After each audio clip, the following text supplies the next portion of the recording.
नमस्कार, मैं रविश कुमार। उत्तराखंड के उत्तरकाशी में खुलेआम बाहरी के नाम पर एक धर्म विशेष की दुकानों पर क्रॉस का निशान बनाया गया और इसके भी वीडियो आए कि पुलिस के होते हुए भी कुछ लोग लाठी डंडा लेकर उन दुकानों के दरवाजे को पीट रहे हैं। धर्म के नाम पर जीने के अधिकार पर इस तरह से हमला किया जा रहा है। इस मामले में मीडिया रिपोर्टिंग पढ़ रहा था। स्थानीय अखबारों में कहीं इस तरह के ऐलान करने वाले व्यक्ति का नाम ही नहीं है तो कहीं उनके संगठन का नाम नहीं, जबकि उन्हें सब पता होता है। इन अखबारों की खबरों के अध्ययन से पता चलता है कि या तो मीडिया भी इस भीड़ का हिस्सा हो चुका है या उस पर इन संगठनों का इतना दबाव हो गया है कि नाम लेकर लिखने से लोग डर रहे हैं। पुलिस ने दुकानों को बंद कराने और खाली कराने वालों के खिलाफ अज्ञात के रूप में मामला दर्ज किया है, जबकि वीडियो में साफ दिख रहा है कि कौन लोग लाठी लेकर हमला कर रहे हैं। हालत यह है कि इन दुकानों में मोहम्मद जाहिद की भी एक दुकान है जो बीजेपी के अल्पसंख्यक मोर्चा के जिलाध्यक्ष हैं। उन्हें भी कपड़े की दुकान खाली करनी पड़ी और परिवार के साथ पुरोला शहर छोड़ देना पड़ा है। टाइम्स ऑफ इंडिया ने 9 जून की अपनी रिपोर्ट में लिखा है, मोहम्मद जाहिद इस शहर में 25 साल से रह रहे थे। अखबार में जाहिद का बयान नहीं छपा है।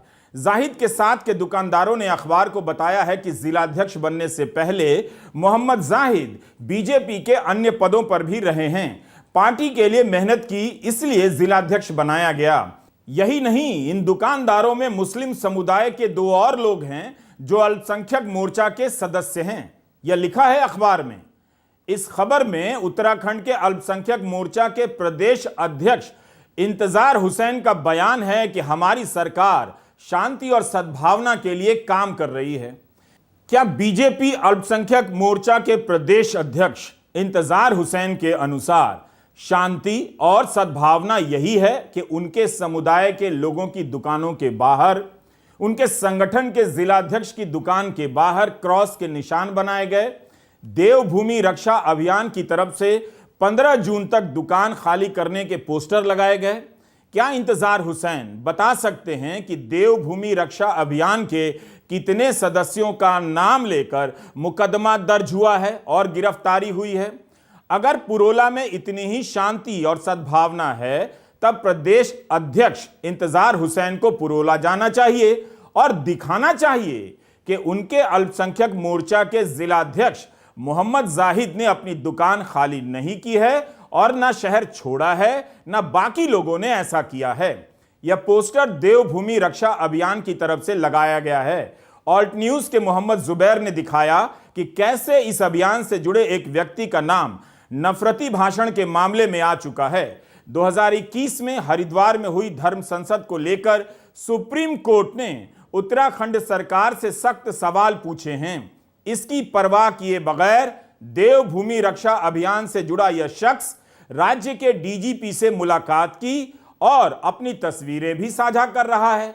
लिख रहा है कि उनसे स्पष्ट रूप से कहा है कि पुलिस पुरोला में जबरन दुकानें खुलवाने का प्रयास नहीं करे। यह जानकारी जुबैर को बतानी पड़ती है। स्थानीय अखबारों में यह डिटेल क्यों नहीं है? आए दिन हिंदी अखबारों में इस तरह की खबर को बढ़ाकर छापा जा रहा है कि बीजेपी पिछड़े मुसलमानों से संवाद करेगी, उनको अपने पाले में लाएगी। पसमानदा मुसलमान और बीजेपी की नई रणनीति पर कई मुस्लिम विद्वानों ने आशावादी लेख लिख डाले। अच्छा किया आशावादी लेख लिखकर, मगर ऐसे वक्त में वही विद्वान कहां गायब हो गए हैं? मुझे ऐसी कोई खबर नहीं मिली कि बीजेपी के नेता मोहम्मद जाहिद को आश्वस्त कर रहे हों कि आप हमारी पार्टी के हैं, हमारी पार्टी की सरकार है, आपको दुकान और शहर छोड़ने की कोई जरूरत नहीं और ना आपके समुदाय के किसी व्यक्ति को, क्योंकि जिस कथित अपराध को लेकर तनाव फैला है वो मोहम्मद जाहिद ने तो नहीं किया, सारे दुकानदारों ने तो मिलकर नहीं किया है, तो उन्हें दुकान बंद कर जाने की जरूरत नहीं है। हाल में अलीगढ़ मुस्लिम यूनिवर्सिटी के वाइस चांसलर तारिक मंसूर को यूपी सरकार ने विधान परिषद का सदस्य बनाया, लेकिन क्या इन्होंने विधायक की हैसियत से इन बातों के खिलाफ कोई आवाज उठाई है?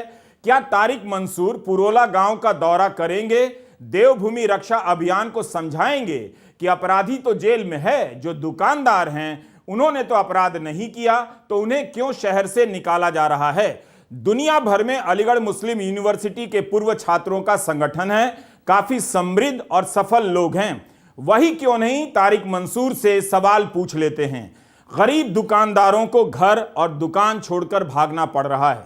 उनकी बेबसी पर चुप रहने वाले इन लोगों को अच्छे अच्छे पदों पर इसलिए बिठाया जाता है ताकि इनके नाम पर इनका फोटो दिखाकर उन लोगों का वोट हासिल किया जा सके जिन्हें जब चाहे उनकी दुकानों और शहर से भगाया जा सके। इस पूरी लड़ाई में कुलीन तबका सुरक्षित है और आम तबका जीने के अधिकार से वंचित होता दिख रहा है। उवैद खान और जितेंद्र सैनी पर आरोप है कि वे एक 9 साल की लड़की को बहला फुसलाकर ले जा रहे थे तो किसी ने पकड़ लिया, लेकिन मीडिया की रिपोर्ट में जितेंद्र सैनी के बारे में कम जानकारी है। जितेंद्र और उवैद की दोस्ती कैसे हुई, दोनों ने मिलकर अपराध कैसे किया, अगर यह लव जिहाद है तो जितेंद्र सैनी क्या कर रहा था, सारा गुस्सा उवैद को लेकर ही क्यों फूट रहा है। पुलिस ने उवैद खान और जितेंद्र सैनी को गिरफ्तार कर लिया है। अखबारों की रिपोर्टिंग से अलग चमोली पुलिस का ट्वीट भी देखने लायक है कि समुदाय विशेष के 2 युवकों को कर्णप्रयाग पुलिस ने गिरफ्तार किया है। क्या पुलिस को अपने ट्वीट में समुदाय को चिन्हित करने की जरूरत है, स्पष्ट रूप से या इशारों में? क्या पुलिस अब अपराधियों के बारे में जानकारी देते हुए उनके धर्म या समुदाय की जानकारी की तरफ इशारा करेगी? जो खबरें छपी हैं, हम उसी के आधार पर इस घटना की रिपोर्टिंग की समीक्षा कर रहे हैं ताकि पता चले कि मीडिया ने भीड़ से अलग पाठकों को कैसे सूचित करने का प्रयास किया है। वह माहौल बनाने के खेल में शामिल है या सही सूचनाओं के आधार पर इस तरह की बोगस राजनीति की पोल खोल रहा है। मीडिया की रिपोर्टिंग में इस बात की कहीं से पड़ताल नहीं दिखती कि अगर यह मामला कथित रूप से लव जिहाद का है तो जितेंद्र सैनी का नाम क्या कर रहा है। अखबारों में लिखा है कि इस घटना के सामने आते ही स्थानीय व्यापारी मुस्लिम समुदाय के प्रति गुस्से में हैं। जितेंद्र सैनी को लेकर गुस्सा क्यों नहीं है? क्या हम अपराध की किसी घटना को इस आधार पर बांटने लग जाएंगे? 6 जून के नवभारत टाइम्स में लिखा है कि इसके बाद से मुस्लिम समुदाय के व्यापारियों के खिलाफ पुरोला उबल रहा है। इन लोगों को पुरोला छोड़ने की चेतावनी देते हुए कहा गया कि आरोपित विशेष समुदाय के व्यापारी युवाओं के साथ ही अन्य मुस्लिम समुदाय के बाहरी व्यापारी पुरोला छोड़कर यहां से चले जाएं। आक्रोशित भीड़ ने आरोपियों की दुकानों के बोर्ड भी उखाड़ फेंके। ग्रामीणों की चेतावनी के बाद धरना प्रदर्शन और लोगों का आक्रोश देखते हुए पुरोला मुख्य बाजार से मुस्लिम समुदाय के 42 दुकानदार रातों रात छोड़कर भाग गए। वहीं पुरोला ट्रेडर्स एसोसिएशन के अध्यक्ष बृजमोहन चौहान का बयान छपा है कि उनके संगठन ने कभी किसी को अपनी दुकानें खाली करने या शहर छोड़ने के लिए नहीं कहा है, लेकिन मीडिया की रिपोर्टिंग के अनुसार पुरोला इलाके में मुसलमान व्यापारियों को फोन पर भी धमकी मिल रही है कि जल्द दुकानें खाली करके चले जाएं क्योंकि उनकी पहचान कर ली गई है और उन्हें निशाना बनाया जाएगा। इतना अंतर क्यों है? अगर पुरोला ट्रेडर्स एसोसिएशन के अध्यक्ष बृजमोहन चौहान कहते हैं कि उनके संगठन ने मुस्लिम व्यापारियों से शहर छोड़कर जाने को नहीं कहा, तो फिर उनका संगठन इसका विरोध क्यों नहीं करता? क्या कर रहा है? व्यापार संगठन इन दुकानदारों के पक्ष में या इन दुकानों के सामने क्यों नहीं खड़ा है कि हम हैं आपकी रक्षा के लिए? क्या यहाँ के तथाकथित रक्षा अभियानों का गुस्सा इसी तरह से उबला था जब जोशीमठ के लोग अपने घरों में आ रही दरारों को लेकर धरना प्रदर्शन कर रहे थे और मीडिया उनकी आवाज या तो आधे अधूरे तरीके से उठा रहा था या आनाकानी कर रहा था? क्या तब भी इन रक्षा अभियानों का गुस्सा उबला था? उसी उत्तरकाशी में अफीम की खेती और चरस की तस्करी से जुड़ी खबरें भी देखने को मिल रही हैं, छपी हैं। अफीम उगाने वाले किस धर्म के अपराधी हैं या उनका धर्म कुछ और है, इसलिए उसे लेकर कोई गुस्सा उबलता हुआ इन अखबारों में नहीं दिखता।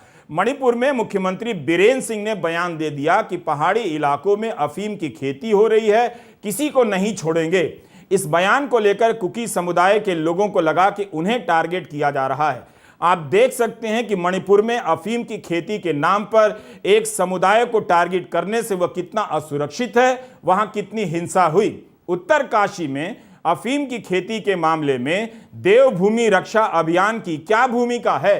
क्या अफीम की खेती से देवभूमि की रक्षा नहीं होनी चाहिए? इन सब घटनाओं को मिलाकर देखिए, दोनों जगहों पर बीजेपी की सरकारें हैं। लव जिहाद की राजनीतिक अवधारणा से किसे लाभ है और किस समुदाय को टारगेट किया जाता है आप जानते हैं। उत्तराखंड के नौजवान हाल के दिनों में नौकरी को लेकर कितने परेशान हुए। भर्ती घोटाले की खबरों से राज्य उबलने लगा। क्या सरकार के पास भर्ती घोटाले को लेकर युवाओं का सामना करने का नैतिक साहस है? अगर किसी ने भर्ती घोटाले को लेकर लव जिहाद की तरह भर्ती जिहाद का नाम रख दिया तो क्या यह सही होगा? युवाओं की नौकरी रिश्वत वाले हड़प रहे हैं, वह भी तो एक किस्म का भर्ती जिहाद कहा जा सकता है। क्या हम इस तरह से राजनीति को बनते हुए देखेंगे?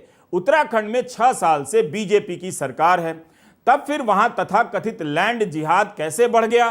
क्या वहां मुफ्त में जमीन मिल रही है? अगर किसी ने खरीदी है और वो किसी और धर्म का है तो क्या वो लैंड जिहाद है? 2024 आ रहा है, ये सब सवाल बीजेपी को परेशान ना करें, इसलिए मुख्यमंत्री धामी भी लव और लैंड जिहाद को लेकर खूब बयान दे रहे हैं। क्या बीजेपी के पास वोट हासिल करने का यही एकमात्र फॉर्मूला बच गया है? कुछ ही महीने पहले जोशीमठ के लोग तरस गए कि मुख्यमंत्री बोलेंगे या मीडिया उनके लिए बोलेगा। क्या जोशीमठ के लोग भूल गए कि भीड़ की इस राजनीति ने जनता की क्या हालत कर दी है? तब भी सवाल उठा था कि जब हल्द्वानी में अल्पसंख्यक समुदाय के लोगों के घर तोड़े जाने वाले थे तब जोशीमठ के लोग चुप थे, मगर कुछ ही दिनों में जब जोशीमठ के घर दरकने लगे तो वहां के लोग जनता जनता पुकारने लगे, अखबार अखबार चिल्लाने लगे। क्या उनके घरों का दरकना देवभूमि रक्षा अभियान को कोई बड़ा मुद्दा लगा था? कितने साधु संत जोशीमठ गए और उनके लिए आवाज उठा रहे थे। उत्तराखंड में अंकिता भंडारी हत्याकांड क्या आप भूल गए? इसमें कौन लोग और किस धर्म और किस पार्टी के करीबी लोग शामिल थे? क्या आपको अब याद नहीं कि अंकिता के माता पिता को क्यों सड़क पर उतरना पड़ा? वो लड़ाई राज्य की जनता ने लड़ी या बीजेपी के नेताओं ने या साधु संत ने? अंकिता के माता पिता के साथ किसने धरना दिया? कौन अंकिता पर दबाव डाल रहा था कि वह अपना शरीर वीआईपी लोगों को सौंप दे? और इनके धर्म क्या थे इन लोगों के? क्या इनके लिए भी आप जिहाद की किसी कैटेगरी का आविष्कार करेंगे? उत्तराखंड की जनता अंकिता भंडारी हत्याकांड को कैसे भूल सकती है? बीजेपी सरकार के पूर्व कैबिनेट मंत्री विनोद आर्या का बेटा पुलकित आर्या आरोपी है।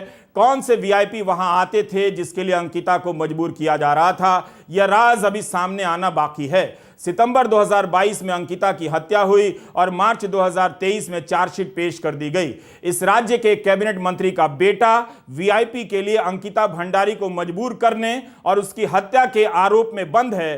पुलकित आर्या के 2 दोस्त भी जेल में हैं और यहां लव जिहाद का ड्रामा रचा जा रहा है। क्या इस तरह तेजी से पुरोला मामले में जांच नहीं हो सकती थी? जो अपराधी होता उसके खिलाफ कार्रवाई होती, बाकी लोगों को दुकानें क्यों छोड़नी पड़ रही है? हल्द्वानी, जोशीमठ और अंकिता भंडारी की हत्या के साथ भर्ती घोटाले से परेशान युवाओं के राज्य के लोग अगर नहीं समझना चाहते हैं तो ना समझें, लेकिन इतना तो जान लें कि इस राजनीति का शिकार केवल बीजेपी के मोहम्मद जाहिद नहीं होते, बल्कि उसी बीजेपी के यशपाल को भी होना पड़ता है। इस खबर के अनुसार बीजेपी नेता यशपाल बेनाम की बेटी का एक मुस्लिम युवक के साथ शादी तय हुई। दोनों में प्रेम था। यशपाल बेनाम पूर्व विधायक हैं और पौड़ी के नगर पालिका अध्यक्ष हैं। उनका बयान आया कि बेटी की खुशी के लिए वह मुसलमान युवक के साथ उसका विवाह कराने को राजी थे, मगर बाद में सोशल मीडिया और स्थानीय स्तर पर इसे लेकर हुई प्रतिक्रिया के मद्देनजर फिलहाल तय विवाह कार्यक्रम रद्द कर दिया गया है। बीजेपी नेता यशपाल का बयान इंडियन एक्सप्रेस में छपा है। इसमें वे कहते हैं कि मैंने ही शादी तय की और सभी को बताया, क्योंकि यह 21वीं सदी है, हमारे बच्चे किसी से भी शादी करने के लिए स्वतंत्र हैं। यह मामला तो संवैधानिक अधिकार का भी है, लेकिन लव जिहाद के नाम पर राजनीति करने वाली भीड़ का फैसला अब संवैधानिक अधिकारों पर भारी पड़ता जा रहा है। खबरों में लिखा है कि हिंदूवादी संगठनों विश्व हिंदू परिषद, भैरव सेना और बजरंग दल ने कोटद्वार पौड़ी में शादी के विरोध में प्रदर्शन किया। उन्होंने बेनाम का पुतला भी फूंका था। जहां माता पिता की सहमति से शादी हो रही हो, 2 बालिगों का आपस में प्रेम हो, वहां भी लव जिहाद का यह भूत खड़ा कर दिया जाता है। सिर्फ इसलिए कि संवैधानिक अधिकारों की रक्षा की शपथ लेने वाले पुलिस अधिकारी से लेकर न्यायिक अधिकारी अपना काम सही से नहीं कर रहे हैं। भीड़ को खुला छोड़ दिया गया है ताकि राज्य में माहौल गर्म होता रहे और जनता का ध्यान उसकी आर्थिक बदहाली से हट जाए, महंगाई और बेरोजगारी से हट जाए। जिस तरह से हिंदी के अखबारों में लव जिहाद को अपराध की एक नई श्रेणी के रूप में मान्यता दी जा रही है, उसे देखकर राष्ट्रीय अपराध शाखा ब्यूरो को भी इस श्रेणी को अपना लेना चाहिए। बल्कि एनसीआरबी से पूछा जाना चाहिए कि जब शहर के शहर लव जिहाद के नाम पर तनाव की चपेट में झोंके जा रहे हैं, आप हत्या और बलात्कार की तरह लव जिहाद की गिनती अलग से क्यों नहीं कर रहे हैं। यह 10 जून के अमर उजाला की खबर है। हेडलाइन है, लव जिहाद, उत्तराखंड में 50% बढ़ गए लड़कियों को बहलाकर ले जाने के मामले, 5 महीने में दर्ज हुए 48 मुकदमे। अमर उजाला की इस रिपोर्ट में इसका स्पष्ट रूप से कोई ब्यौरा नहीं है कि उत्तराखंड की लड़कियों को बहला फुसला कर ले जाने वाले अपराधी किस समुदाय से हैं, लेकिन लिखा है कि संप्रदाय विशेष के युवकों की ओर से लड़कियों को बहलाने फुसलाने के मामलों में अचानक बढ़ोतरी देखने को मिलती है। तब क्यों नहीं लिखा कि कितने मामलों में ऐसा हुआ है और कितने मामलों में ऐसा नहीं हुआ है? क्या सारे मामले लव जिहाद के ही हैं, इंटरकास्ट के नहीं होंगे? 2 धर्मों के बीच के कितने मामले हैं? इस तरह की कोई डिटेल इस रिपोर्ट में नहीं मिलती। अखबारों की ऐसी आधी अधूरी रिपोर्टिंग के कारण ही जनता में लव जिहाद की तरह तरह की आशंकाएं फैल रही हैं। जब रिपोर्ट में लव जिहाद नहीं है, तब हेडलाइन में इस शब्द को क्यों रखा गया है? क्या हिंदी का पाठक इस खेल को समझने के लायक भी है? लव जिहाद की कोई स्पष्ट कानूनी और राजनीतिक परिभाषा नहीं है। बस किसी को टारगेट करने के लिए किसी भी मामले में इसका इस्तेमाल हो जाता है। फरवरी 2020 में गृह मंत्रालय ने संसद में कहा कि इसकी कोई कानूनी परिभाषा नहीं है। फिर भी बीजेपी के ही मुख्यमंत्री इसका इस्तेमाल करते हैं। क्यों करते हैं? अमर उजाला ने अपनी इस रिपोर्ट में किस आधार पर लिख दिया कि पिछले साल प्रदेश में ऐसे 76 मामले दर्ज हुए, जबकि एनसीआरबी तो इस आधार पर आंकड़े ही जमा नहीं करता। तब फिर अखबार ने लव जिहाद की कैटेगरी खुद से क्यों बनाई? अदानी पूर्व एनडीटीवी के लिए श्रीनिवासन जैन और मरियम ने एक रिपोर्ट की जिसमें बताया कि यूपी पुलिस ने कानपुर में लव जिहाद के मामलों की जांच के लिए एसआईटी बनाई। रिपोर्ट के अनुसार 14 केस की जांच हुई, लेकिन आधे मामलों में कुछ नहीं निकला। पुलिस ने क्लोजर रिपोर्ट में कहा कि आपसी रजामंदी से शादी हुई थी। हिंदी के संपादकों को अपने अखबारों का पन्ना लव जिहाद के संगठनों के नेताओं के हवाले कर देना चाहिए और उन्हें मूली की खेती करनी चाहिए ताकि संगठन के नेता जैसा चाहें, जैसा बोले वही छपे। अखबार बहुत चालाकी से इनकी बातों को पहुंचने दे रहे हैं, पहुंचा रहे हैं और फिर इनके दिए शब्दों से हेडलाइन भी बना रहे हैं, लेकिन इसके तथ्य क्या हैं इसकी पड़ताल नहीं करते। अगर करेंगे तो स्थानीय स्तर पर ही ऐसे बोगस मुद्दों की हवा निकल जाएगी। उत्तरकाशी के पुरोला में जो घटना हुई है उसके आलोक में हम अखबारों में छपी रिपोर्ट की कॉपी चेक कर रहे हैं, यह बताने के लिए कि कैसे पत्रकारिता केवल फेल नहीं हो रही है बल्कि पत्रकारिता जानबूझकर खबरों को इस तरह से पेश कर रही है जिससे केवल उसी भीड़ की राजनीति का हित सधता है, भीड़ को खुराक मिलती है जो लव जिहाद करती हुई आती है और दुकानों से लोगों को भगाती है। अजब अजब तरह के संगठनों की मामूली भीड़ ने लव जिहाद के नाम पर सबसे पहले इन अखबारों के ही पत्रकारों और संपादकों को काम से खाली कर दिया। अब वे दुकान और घर आराम से खाली करा रहे हैं। महिलाओं के खिलाफ किसी भी प्रकार की हिंसा को कानून की नजर से देखना चाहिए। धर्म में बांट देने से एक धर्म के लोगों को लगता है छूट मिल गई है। अगर लव जिहाद खतरनाक है तो इन खबरों को पढ़कर आप क्या कहेंगे? क्या यह भी कोई जिहाद है? जिहाद का सही मतलब आप 100 बार बताइए, लेकिन ये वही मतलब जनता पर थोपते रहेंगे जो इन्हें थोपना है। कई ऐसे मामले आ गए हैं जिनमें बीजेपी और संघ से जुड़े लोगों को महिलाओं के साथ हिंसा के अलग अलग मामलों में गिरफ्तार किया गया है। क्या ये अपराध धर्म की प्रेरणा से कर रहे हैं? क्या इनके अपराध में धर्म का कसूर माना जाएगा? क्या इनकी वजह से सारी बीजेपी को भी इस अपराध में शामिल मान लिया जाएगा? ऐसा तो बिल्कुल नहीं किया जाना चाहिए। तो अगर किसी अपराध में अपराधी का मजहब बीजेपी के इन नेताओं के धर्म से अलग है तो वह लव जिहाद कैसे हो जाता है? बल्कि सवाल तो इन आरोपियों से पूछा जाना चाहिए या इनका मनोवैज्ञानिक अध्ययन होना चाहिए कि धर्म और राष्ट्रवाद की राजनीति करने वाले इन लोगों के दिमाग में यह साहस कहां से आया, महिलाओं के बारे में ऐसे ख्याल कहां से आए कि उन्होंने उनके साथ इस तरह की हिंसा की। बीजेपी और राष्ट्रीय स्वयंसेवक संघ इसे लेकर महापंचायत क्यों नहीं बुलाते हैं कि उनकी पार्टी के नेता कार्यकर्ता स्त्री हिंसा से जुड़े अपराधों में कैसे शामिल हो जाते हैं। सारा देश देख रहा है कि महिला पहलवानों ने भाजपा के सांसद बृजभूषण सिंह पर किस तरह के आरोप लगाए, लेकिन यहां तो उल्टे बृजभूषण सिंह ही महापंचायत किए जा रहे हैं। उनके पक्ष में महापंचायत हुई जिसे मोदी सरकार के 9 साल पूरे होने के नाम पर आयोजित किया गया। पहले बृजभूषण सिंह संतों की सभा करना चाहते थे मगर वो रद्द हुई। स्थानीय मीडिया ने लिखा है कि इस सभा में आसपास के जिलों से बीजेपी के भी विधायक आए थे। मध्य प्रदेश के उच्च शिक्षा मंत्री मोहन यादव, विधान पार्षद अवधेश सिंह, विधायक प्रेम नारायण पांडे, करनैलगंज से विधायक अजय सिंह, कटरा बाजार के विधायक बावन सिंह, बहराइच और श्रावस्ती से भी बीजेपी के विधायक आए। बृजभूषण सिंह की ताकत पर किसे संदेह है? उनकी सियासी ताकत ही है कि इस लड़ाई में लड़कियों की हार पहले दिन से तय है, वरना इसी मामले में प्रधानमंत्री की भावुकता और उनका गुस्सा रोज रात को 8 बजे टीवी पर देश देख रहा होता। बृजभूषण के आगे अच्छों को शांत होना ही पड़ता है और पड़ेगा भी। ये बात उस इलाके के लोग और दिल्ली के सत्ता के रसूख अच्छी तरह से जानते हैं, जहां से बृजभूषण सिंह चुनकर आते हैं और जिस शहर में उनका सरकारी आवास है। यहां तो बृजभूषण सिंह बाकायदा ऐलान कर रहे थे कि कैसरगंज से ही चुनाव लड़ेंगे। उन्हें कितना भरोसा है। इस सभा में सांसद महोदय एक शेर पढ़ गए, कभी अश्क कभी गम तो कभी जहर पिया जाता है, तब जाकर जमाने में जिया जाता है। ये मिला मुझको मोहब्बत का सिला, बेवफा कह के मेरा नाम लिया जाता है। इसको रुसवाई कहें कि शराफत, अपनी दबे होठों से मेरा नाम लिया जाता है। बृजभूषण सिंह ने इस रैली में इस शेर को पढ़ा है। ऑडियो साफ नहीं मगर ध्यान से सुनेंगे तो भाव पता चल जाएगा। और कभी जहर किया जाता है, जब कभी जाके जमाने में किया जाता है। ये मिला मुझको जमाने से मोहब्बत का सिला, बेवफा कह के मुझे याद किया जाता है।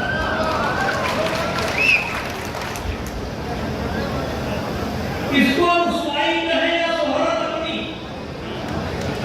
इसको रुसवाई कहे कि शोहरत अपनी, दबे होठों से मेरा नाम लिया जाता है।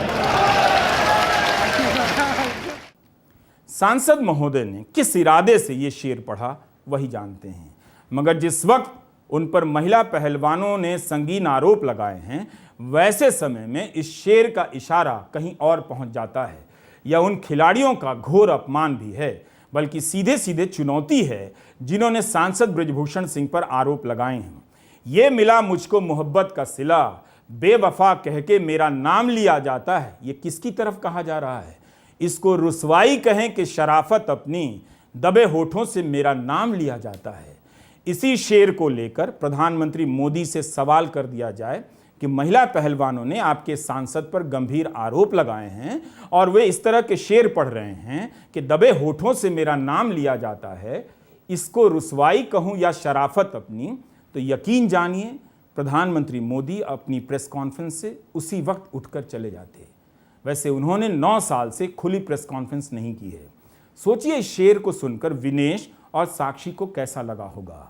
आखिर सांसद इस शेर से किसकी तरफ इशारा कर रहे थे कि दबे होठों से उनका नाम लिया जा रहा है, और मोहब्बत की बात किस संदर्भ में कर रहे थे? जिस दिन सांसद बृजभूषण इस तरह का शेर पढ़ रहे थे उससे एक दिन पहले साक्षी मलिक ने ANI से कहा कि वे एशियन गेम्स तब खेलेंगी जब सारा मुद्दा सुलझ जाएगा। हम रोजाना किस मानसिक स्थिति से गुजर रहे हैं आप लोग नहीं समझ सकते। उसी दिन रॉयटर्स समाचार एजेंसी से विनेश फोगाट ने कहा कि यह स्थिति मानसिक तौर पर थकाने वाली है और प्रधानमंत्री चुप हैं। जब पहलवान खेल मंत्री अनुराग ठाकुर से बात कर रही थीं तो वे फोन पर व्यस्त थे, उन्हें मेरी चिंताएं सुनने में कोई दिलचस्पी नहीं थी।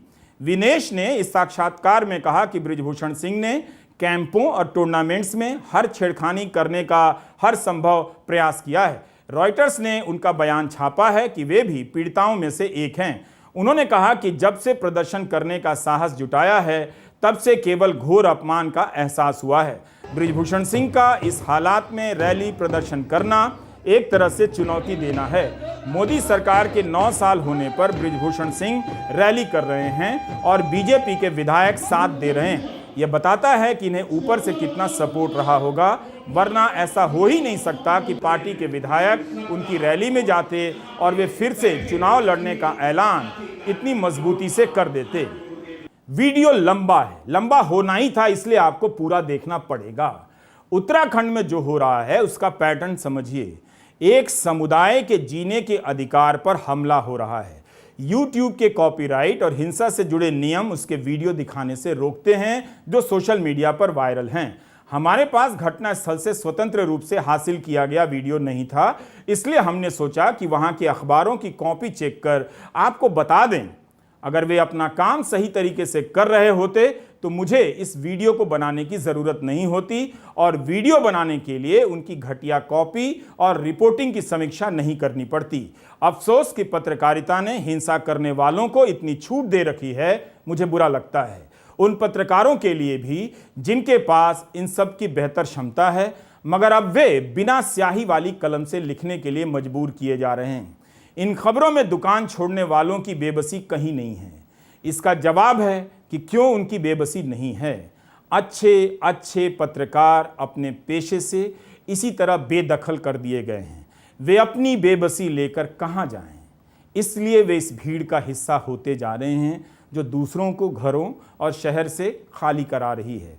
इस वीडियो को दोबारा से ज़रूर देखिएगा, नहीं तो 20 साल बाद आपको देखना ही पड़ेगा। नमस्कार, मैं रवीश कुमार।